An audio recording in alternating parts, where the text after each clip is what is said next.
Now, we want to jump over, there's been a lot of research on moms and primary caregivers.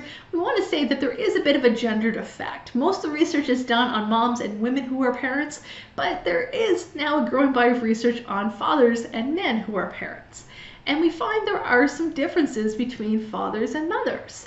For instance, we find that fathers in general, when their infant is insecure and a boy, they'll play less with them. If they're insecure and a boy, they don't go near them as much. But when their daughters are insecure, fathers will actually play more with their daughters. So something about insecure daughters, fathers want to protect or play more with and do lots of other things with. So what other differences do you think there are between fathers and mothers?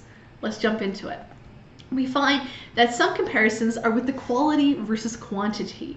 We find that moms tend to spend more time with their infants and more time with their children. Dads spend less time, but we do find that when dads spend time with them, they tend to do more high salient things. They're making more eye contact, they're doing more bonding things. And that's because we find a lot of women and mothers spend a lot of time doing the caregiving things like feeding and bathing and disciplining. So all the time they spend is not necessarily happy time, it's necessary, important time, but it's not the good, fun time. Versus the time dads spend with their kids tends to be more the good, fun time. So they spend less time with them, but they try to make up for it in quality. We also find that on average, dads have less an impact, less influence on children as compared to moms, especially when it comes to adolescence. When we become adolescents, we're more influenced by our moms than by our dads, but definitely dads still influence us. In terms of how dads and moms play with kids, we find that on average, there's lots of individual differences, but on average, dads tend to be more physical. In fact, throwing babies into the air seems to be a more dad thing. But they also have more physical type play, rough housing, doing sports. Regardless of their child's gender, they tend to do more physical games, versus moms and women tend to do more pretend play. We also find that dads' types of play is more spontaneous and unpredictable, less rhythmic. And so moms may follow more patterns or try and teach kind of rhythm to their kids when they're doing peekaboo or doing sorting games, whereas dads tend to be less rhythmic, less predictable, which can confuse kids at a younger age, but becomes more adaptive as kids get older. Despite the fact that dads tend to play in a more physical way, they also tend to play in a more distal way. That is, they tend to play at a greater distance than moms. And so they may use touching less often. And so it makes sense if you're playing sports, you might be staying further away. But even if they're doing things like playing cards, their body language tends to be a little bit more distal than their moms. And we do tend to find that dads do tend to enforce gender conformity a little bit more often than moms.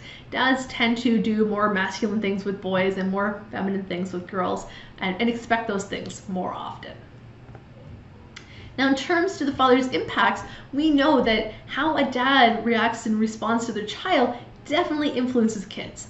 In fact, what we know is that a dad's sensitivity to the children, how sensitive they are to the child's emotional bonds and their needs, as well as how well the dad shows affection, whether it's through cuddling or hugging their kids, if a dad has a positive, optimistic attitude, and if the dad is involved in school. These tend to be the 4 factors that dads can do that greatly influence the outcome in kids. Maybe you're not a dad who shows a lot of affection, or you don't necessarily have a consistently positive demeanor, but your sensitivity and your involvement in their life can still have a huge role in their development. And in terms of the biology, we are now understanding some new types of chemical reactions that fathering can have. For instance, new fathers of newborn infants tend to have decreased levels of testosterone and estradiol, and increased levels of cortisol and prolactin. Cortisol makes sense, it's stressful becoming a new parent. Prolactin is often something we affiliate with lactation in moms, and it's interesting that that also rises in new fathers. We also know that when dads are co-sleeping with a child, they have higher levels of progesterone. And when dads have more eye gaze and responsiveness to their infants and to their children, they have higher levels of oxytocin. Also, the dads that tend to do this more often tend to have the long allele for the gene, the 5-HTT-LPR. So there's lots of biological, chemical things going on in fatherhood.